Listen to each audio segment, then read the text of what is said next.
bakuran. Mataas na pader, pinapaligiran, at mga nakapilang mamahaling sasakyan. Mga banday na laging pulong ng bulong, wala namang kasal pero marami ang nakabarong. Lumakas man ang ulan ay walang butas ang bubong, mga plato trutsara na hindi kilala ang tutong. At ang kanin ay singputi ng gatas na nasa kahon. Kahit na hindi Pasko sa lamisa ay may hamon. Sarap siguro manirahan sa bahay na ganyan. Sabi pa nila dito mo rin matatagpuan ang tao na nagmamayari ng isang upuan. Kapag may pagkakataon pinag-aagawan, kaya naman di na pinagkagawalan. Kung makikita ko lang siya ay isisigawan. Wala na nakaupo,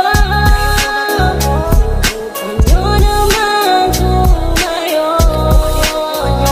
At baka matanaw, at baka matanaw rin yung tunay na kalagayan ko.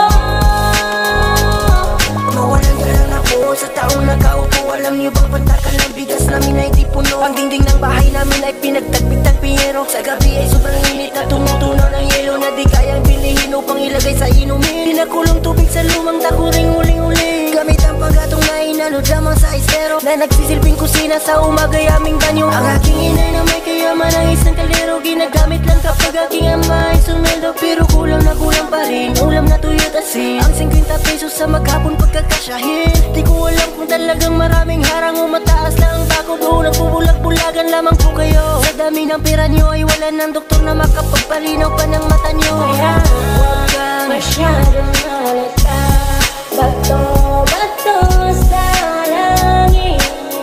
Ang matama ay huwag magaling.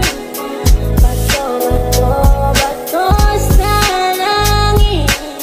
ang matamaan ay huwag kang masyadong halata.